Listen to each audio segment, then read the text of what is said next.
러시아의 대문호 톨스토이가 어느 날 길을 걷고 있었습니다. 그때 톨스토이에게 누추한 차림을 하고 있는 거지가 다가와서 도와달라고 하는 것입니다. 도와주세요, 선생님. 그래서 그를 도와주고 싶은 마음에 톨스토이는 주머니를 뒤적였는데 그날따라 주머니에는 아무것도 들어있지 않았습니다. 그래서인지 정말 미안해진 톨스토이는 거지를 바라보며 정말 미안합니다, 형제님. 오늘따라 나에게는 가진 것이 아무것도 없습니다 라고 말했습니다. 또 그렇게 말하며 그의 손을 꼭 붙잡아 주었습니다. 그러자 거지는 얼굴이 환해지면서 아닙니다, 선생님. 저에게 이렇게 큰 것을 주시니 정말 감사합니다. 그러자 톨스토이는 아니, 내가 무엇을 주었는데 당신이 이렇게 나에게 감사해야 합니까? 나를 놀리는 거 아닙니까? 라고 하자 거지가 선생님은 지금 저에게 형제라고 불러주셨습니다. 그리고 제 손을 꼭 잡아주셨습니다. 저에게는 그것만으로 충분합니다 라고 하며 거지는 정중하게 인사를 한 후에 유쾌하게 자신의 갈 길을 갔습니다. 그리고 나서 톨스토이는 충격을 받습니다. 그리고 그날 깨닫지요. 물질을 주는 것만이 선행이 아니구나. 사람과 사람의 마음이 만나 그 마음을 교제하고 나눌 때에 그 기쁨과 감격이 생겨나는구나. 진정한 행복을 그렇게 함께하는 것이구나 라고 그것을 깨닫고 그는 억압받는 사람들을 위해 한평생 살기로 결단하고 또 그것들을 지켰다고 합니다. 여러분께서는 우리는 크리스천다운 삶을 생각할 때에 수직적인 관계에서 하나님과 나와의 관계 안에서 이루어지는 무엇인가를 생각합니다. 이 수직 관계에서의 지혜는 하나님을 경외하는 것입니다. 잠언 1장 7절에 이렇게 기록합니다. 여호와를 경외하는 것이 지식의 근본이거늘. 아멘. 그러나 오늘 본문 말씀은 우리에게 수직 관계 플러스 수평 관계에 대해서 이야기합니다. 크리스천다운 삶은 수직 관계를 통해 흘러가는 좋은 수평적인 관계도 뜻합니다. 하나님과 나와의 관계에서의 지혜가 여호와를 경외하는 것이라면 사람과의 관계 속에서의 지혜는 무엇이냐? 그것이 바로 오늘 우리가 읽은 잠언 3장 말씀입니다. 저와 여러분 간에 또 나와 이웃 간에서 사람과 사람의 관계를 풍요롭게 하는 하나님의 지혜가 담겨 있는 말씀이 오늘 잠언 3장 말씀입니다. 어떤 사람이 독일의 한 철학가에게 이렇게 물었습니다. 선생님은 왜 그리스도인으로 사십니까? 많고 많은 종교 중에 왜 하필이면 기독교를 따르고 기독교를 믿고 그리스도인으로 살아가십니까? 라고 물었습니다. 그러자 이 철학가가 이러한 유명한 대답을 하지요. 나는 진정한 인간이 되고 싶어서 그리스도인으로 삽니다.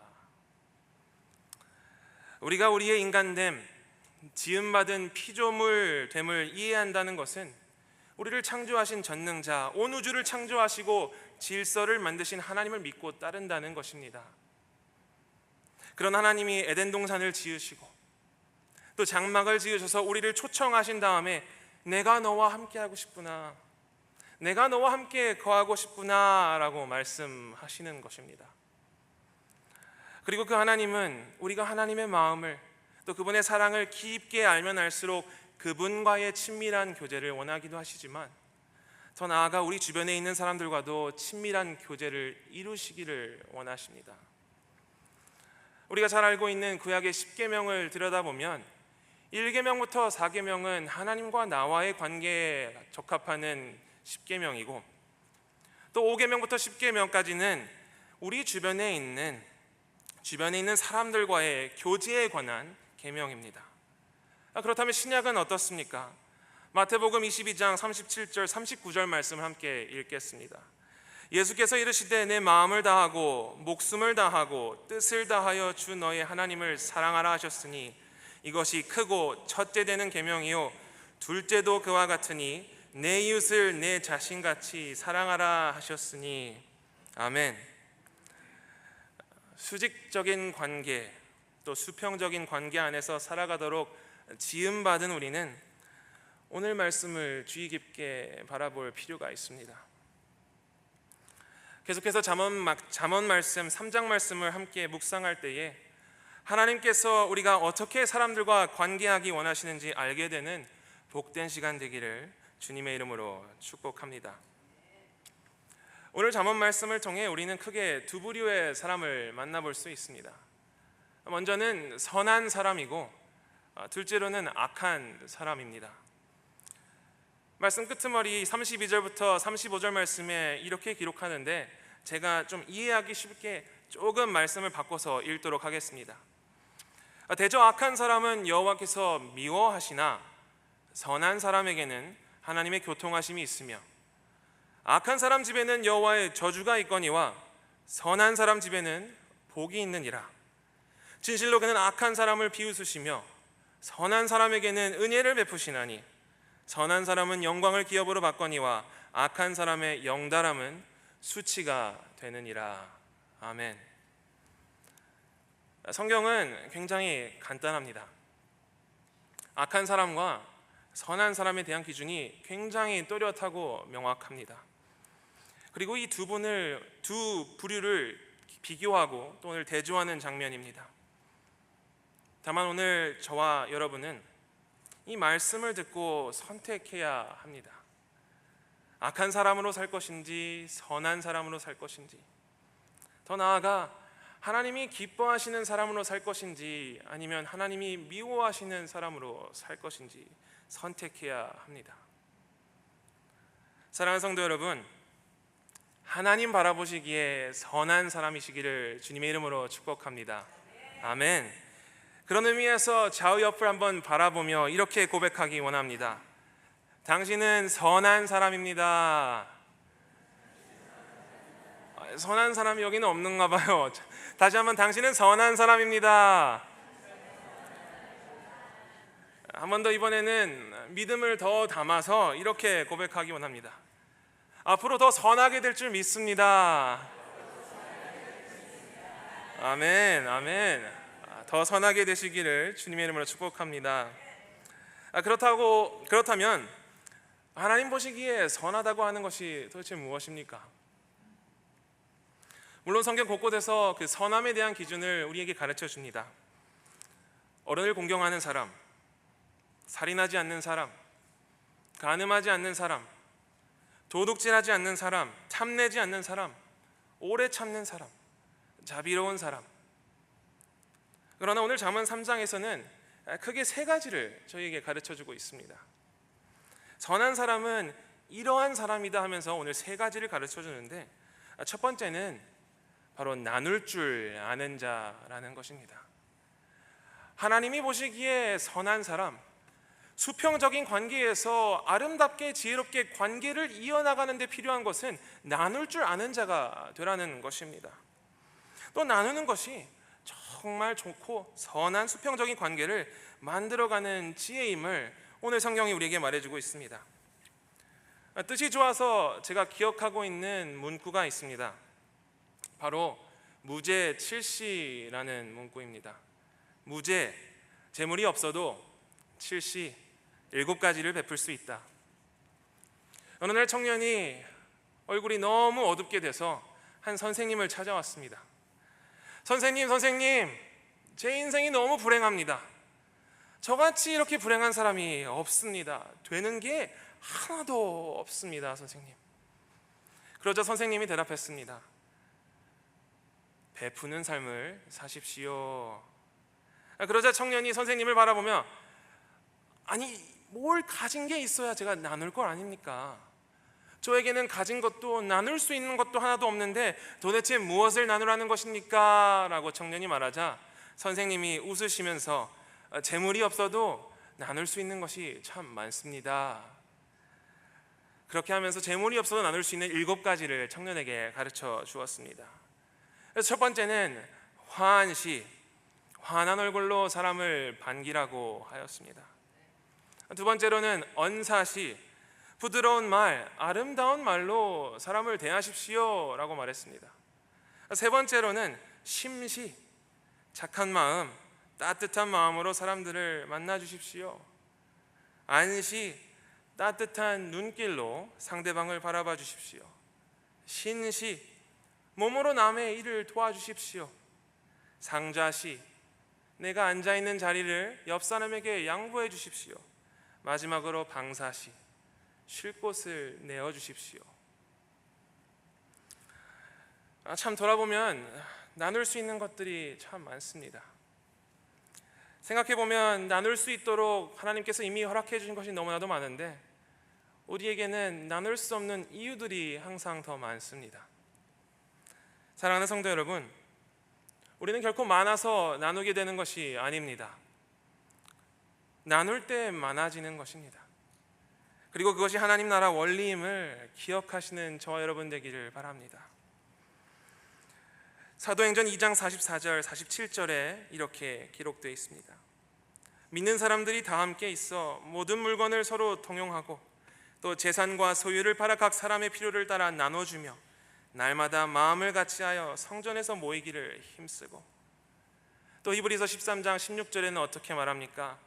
오직 선을 행함과 서로 나누어 주기를 잊지 말라. 이 같은 제사는 하나님이 기뻐하시느니라. 아멘. 히브리서에 나오는 나누다, 이 나누다의 원어는 예수님께서 성찬을 나누듯이 나누다라는 똑같은 의미입니다.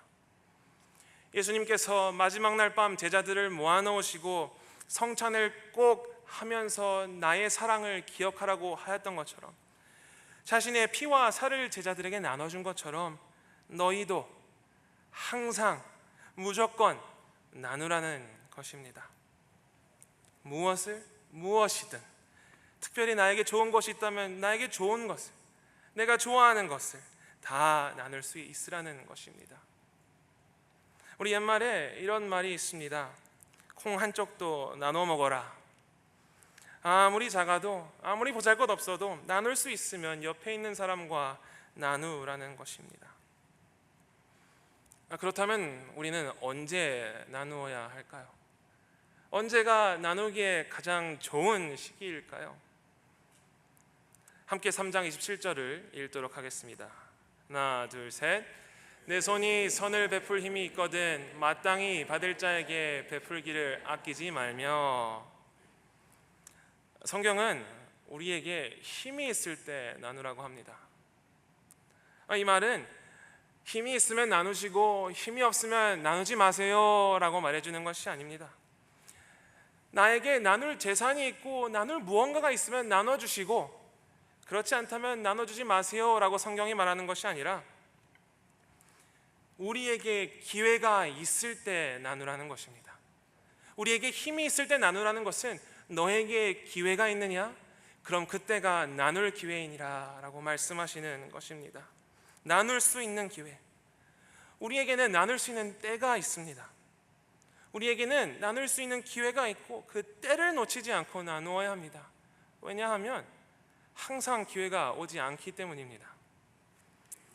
한 번은 우리 라이프포인트 EM 공동체 교회 모임이 있어서 운전을 하면서 지나가는데 그날따라 유독 제 눈에는 홈레스 분들이 많이 보이는 것이었습니다.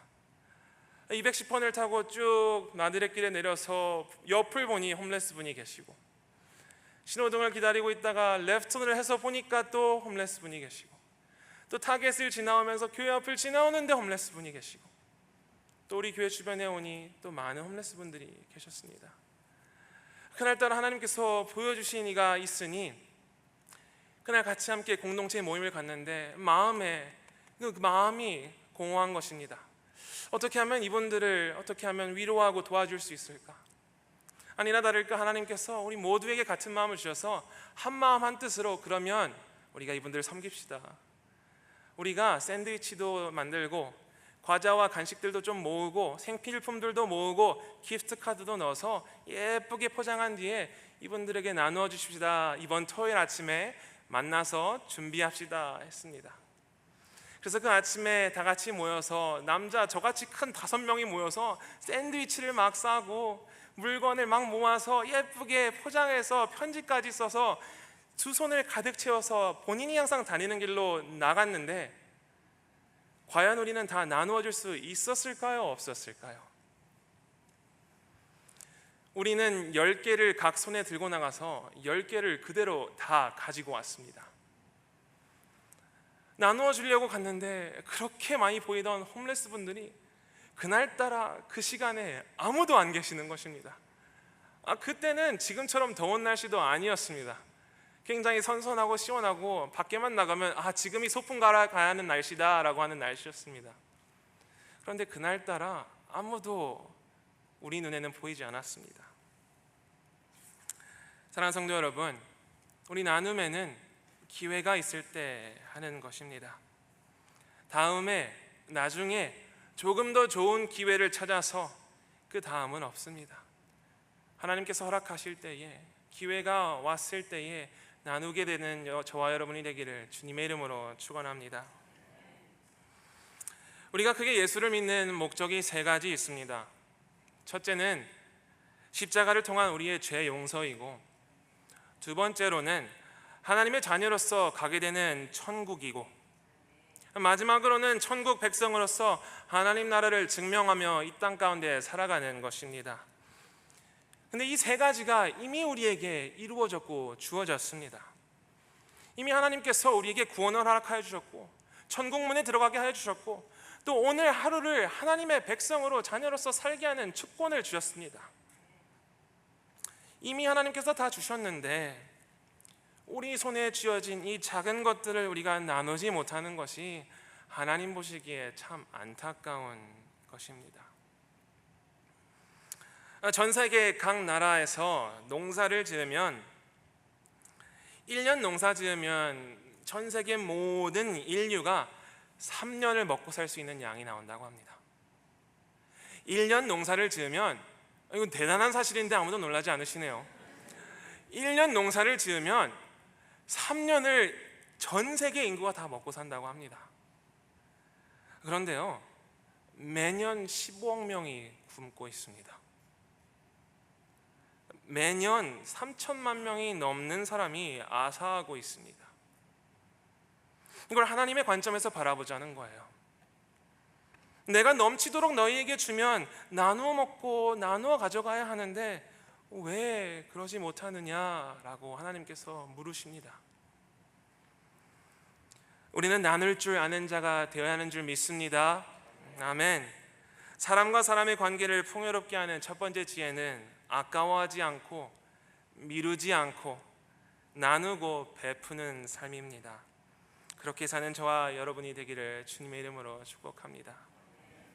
두 번째는 기뻐할 줄 아는 자가 되라는 것입니다. 사람과 사람의 관계 속에서 관계를 풍요롭게 하는 두 번째 지혜는 기뻐할 줄 아는 자가 되어야 하는 것입니다. 29절 함께 읽기 원합니다. 내 이웃이 내 곁에서 평안히 살거든 그를 해하려고 꾀하지 말며. 아멘. 사실 이 말씀이 소홀히 되는 구절입니다. 그런데 정말 중요한 말씀입니다. 평안히 사는 이웃을 해하려고 꾀하지 말며 회방하지 마라 라고 성경은 말합니다. 다른 말로는 필요 이상으로 간섭하지 마라 라고 성경은 우리에게 가르쳐주고 있습니다. 기뻐할 줄 아는 자라 쓰고 간섭하지 않는 자라 라고 읽는 것이 바로 두 번째 지혜입니다. 우리도 가만 보면 그렇지 않습니까? 가만히 있는 사람을 보고 저 사람 옷은 왜 저래? 저 사람 표정은 도대체 왜 저런 거야? 아니 교회를 오는데 어떻게 저런 옷을? 아니 마트를 가는데 굳이 저렇게? 아니 왜 식당에 와서 이렇게 인상을 쓰고 앉아 있는 거야? 원하지도 않는 말, 굳이 안 해도 되는 말들로 상처를 주고 힘들게 합니다. 그러나 성경은 우리에게 말합니다. 주변에 나를 해하지 않고 열심히 잘 살아가는 사람이 있으면 그 모습 그대로를 두고 인정해주고 가만두라는 것입니다. 제가 한 번은 탈북자 청소년들 새터민 친구들과 함께 시간을 보낼 일이 있었습니다. 그리고 그 친구들과 한 일주일 정도 함께 생활하며 배운 것이 하나 있습니다. 절대로 이 친구들은 서로의 과거를 묻지 않더라고요. 저는 처음 만난 친구를 보며 어떻게 해서 이곳까지 오게 되었고 어떠한 과정을 어떠한 나라로 어떻게 해서 자세하게 꼬치꼬치 깨묻고 있던 찰나에 왜 나만 이걸 묻고 있지? 가만 돌아보니 저를 빼고 아무도 서로에게 그런 것을 물어보지 않는 것입니다. 다들 사연이 있고 어려움이 있다는 것을 알기에 만일 먼저 오픈하고 다가와주면 받아주고 인정해주고 위로해주고 하지만 그렇지 않다면 묻지 않는 것이 서로의 마음을 지켜주고 또 존중해주는 것임을 그 친구들을 통해서 제가 배웠습니다. 만약 어떤 사람에게 자녀가 있는데 자녀는 잘 지냅니까? 대학은 잘 갔습니까? 라고 물었는데 만약 그 사람이 웃어 넘긴다면 더 묻지 않아야 합니다. 아니 왜 웃는데? 얼마나 좋은 데를 갔길래 그렇게 웃는데? 말해봐. 꼭 이렇게 묻는 분들이 계시는데 대답을 안 하면 안 묻는 게 지혜로운 것임을 우리가 알아야 합니다. 좋은 데 갔으면 묻지 않아도 대답합니다. 저희 교회 청소년들은 다 묻지 않아도 잘 이야기하는 친구들임을 기억하시기 바랍니다. 묻는 게 사랑인 것 같지만 아니더라고요. 무례함일 수 있다는 것을 알게 되었습니다. 사랑을 빙자한 관심은 무례함이고 이 무례함이 서로를 매우 곤란하게 하고 또 피곤하게 할 수 있습니다. 다 드러내지 않아도 사랑할 수 있고 다 보여지지 않아도 품어주고 기뻐해 줄 수 있는 공동체가 하나님께서 원하시는 공동체이고 관계인 줄 믿습니다. 사랑하는 성도 여러분, 아무 이유 없이 기뻐해주고 품어주는 관계를 만드는 데 힘쓰시기를 주님의 이름으로 축복합니다. 첫 번째는 나눌 줄 아는 자가 되어야 하고 두 번째는 기뻐할 줄 아는 자가 되어야 하고 마지막 세 번째로는 부러워하지 않는 자가 되어야 합니다. 31절 말씀 함께 읽도록 하겠습니다. 포악한 자를 부러워하지 말며 그의 어떤 행위도 따르지 말라. 성경은 악한 자의 형통을 부러워하지 말라고 우리에게 말하고 있습니다. 왜냐 33절에 악인의 집에는 여호와의 저주가 있거니와 의인의 집에는 복이 있느니라. 아멘. 하나님과 상관없이 잘 되는 것은 절대 복이 아닙니다. 아멘. 아멘 한번 크게 해주십시오. 아멘. 하나님을 떠나 이루는 형통은 절대 복이 될 수 없습니다. 왜냐하면 하나님을 더욱더 멀리하게 하기 때문입니다. 하나님 안에서 이루어지는 형통은 너무나도 감사하고 축복받아야 할 일이지만 하나님을 떠나 하나님이 계시지 않는 형통은 절대 행복한 일이 아닙니다. 오늘 저와 여러분이 믿는 성공의 기준이 무엇입니까? 그리고 그 성공을 위해 우리는 어떻게 살아갑니까? 하나님 중심이 아닌 나 중심적인 성공은 무의미하고 더 나아가 미워하신다고 성경은 우리에게 말하고 있습니다. 우리가 정말 부러워해야 하는 것은 세상의 상급이 쌓이는 것이 아니라 하늘의 상급이 쌓이는 것인 줄 믿습니다. 아멘. 여기서 말하는 잠언 3장 이 구절에서 말하는 이 부러움은 질투를 말합니다.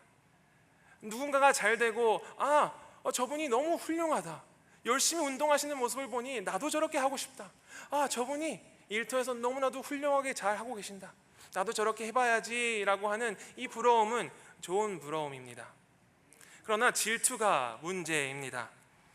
아주 옛날 기원전 4세기 아리스토텔레스가 타인의 행운은 고통이라고 말합니다.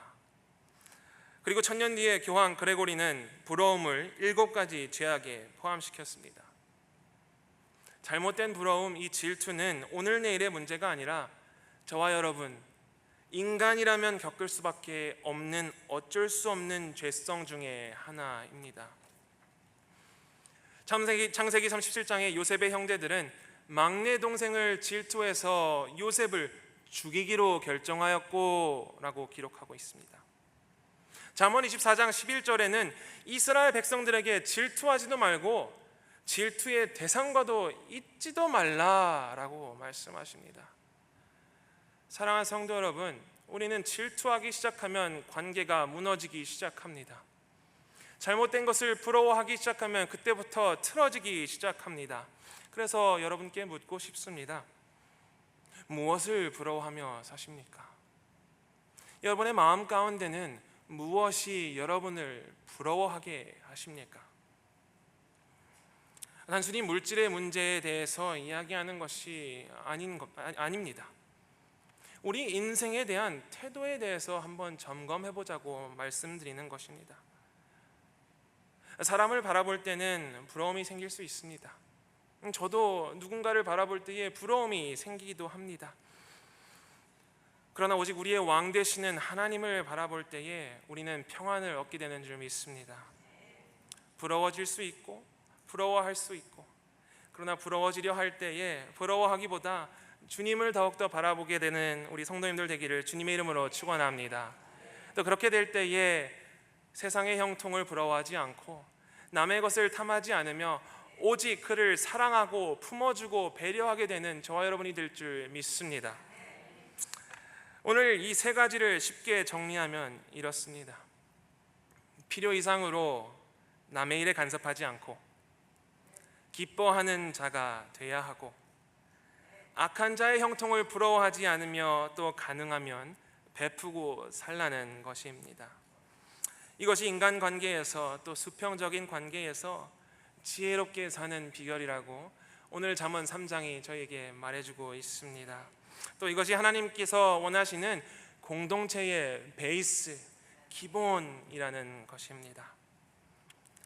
성경은 간단합니다. 그리고 굉장히 당연한 것을 우리에게 가르쳐 주지만 사실 우리의 삶을 바라볼 때에 이것이 굉장히 어려울 수 있기 때문에 헷갈리지 않도록 하나님께서는, 예수님께서는, 선지자들은 성경 곳곳에서 우리에게 명확하게 가르쳐 주고 있습니다. 너희가 하나님을 사랑하느냐? 그렇다면 내 이웃도 사랑해라. 너희가 나를 사랑하느냐? 그렇다면 나를 사랑하는 것 같이, 내 몸을 내가 사랑하는 것 같이 주변을 돕고 살피고 배려하고 살거라 라고 가르쳐주고 있습니다. 한 번은 제가 이사를 하는데 우리 대학부 아이들이 이사를 도와주러 왔습니다. 그리고 이사를 하는 날이면 저희가 꼭 먹어야 하는 것이 있습니다. 이사보다 더 중요한 것이 사실 짜장면과 탕수육 아닙니까? 다 끝난 뒤에 짜장면과 탕수육을 먹이고 나서 한 학생이 저에게 이런 말을 하였습니다.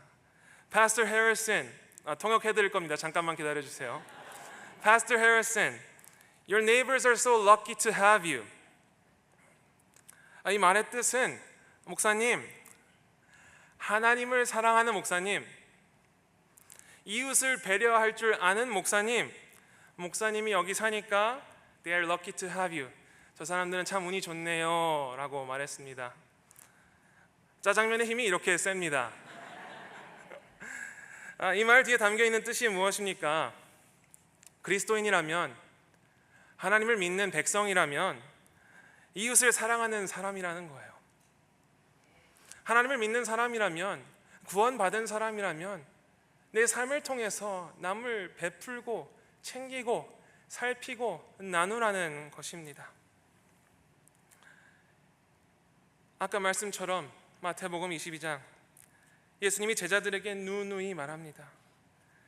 너희는 마음과 목숨과 힘을 다하여 주 하나님을 사랑하고 내 이웃을 내 몸과 같이 사랑해라. 사랑하는 성도 여러분, 참된 믿음은 일상에서 이웃을 대하는 작은 태도에서 판가름 납니다. 서로를 대하는 작은 모습에서 저와 여러분의 신앙이 드러납니다. 무슨 소용이 있겠습니까? 제가 강단에서 이렇게 말씀을 선포하고 집에 운전하고 가면서 험악한 말을 담고, 제가 이렇게 강단에서 사랑하십시오, 나누십시오 말을 하지만 마트에 줄이 줄어가는 옆줄을 바라보며 내 줄은 왜 안 주는 거야 신경질을 부리고 있으면, 나는 사랑하십시오 말하지만 밖에서의 내 삶은 전혀 따라가지 않고 있다면 무슨 소용이 있겠습니까? 저와 여러분의 신앙이 우리 삶 가운데 작은 모습으로 나타나기를 주님의 이름으로 축복합니다. 말씀을 맺기 원합니다.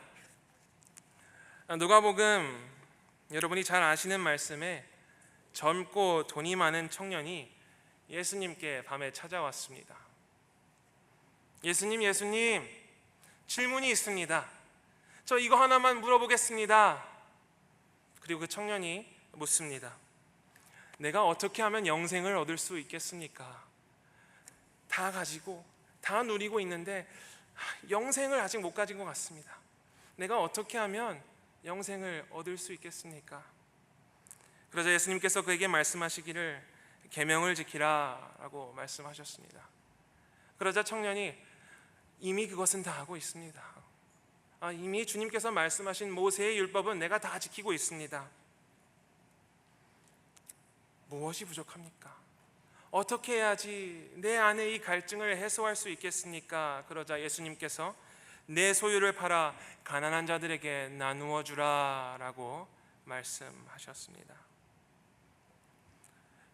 영생을 얻기 위해 살았던 청년에게 예수님의 진단은 이렇습니다. 너는 베풀 마음이 없구나. 사랑하는 성도 여러분, 신앙생활하면서 갑갑하고 답답하고 이 청년과 같이 나에게 없는 그 한 가지, 그 무엇인가를 가슴 한켠에 느끼고 계십니까? 성경대로 답하도록 하겠습니다. 베푸는 마음이 없으면 현재적 영생을 우리는 누리지 못합니다. 믿음으로 내 구원을 고백했기에 미래의 영생은 받았을지 모르지만 오늘을 살아가는 현재적 영생은 못 누리고 살아갈 수도 있다는 것을 우리가 알아야 합니다. 사랑하는 성도 여러분, 하나님을 사랑하십니까? 그러면 이웃도 사랑하시기 바랍니다. 죄인된 우리를 먼저 찾아오셔서 사랑하여 주신 예수님을 기억하며 정말 나눔받을 자격이 없고 너무나도 부족한 우리에게 먼저 가장 큰 사랑을 부어주신 예수님을 기억하며 오늘 배운 이 세 가지를 마음 가운데 새기고 묵상하게 되는 저와 여러분 되기를 주님의 이름으로 축복합니다.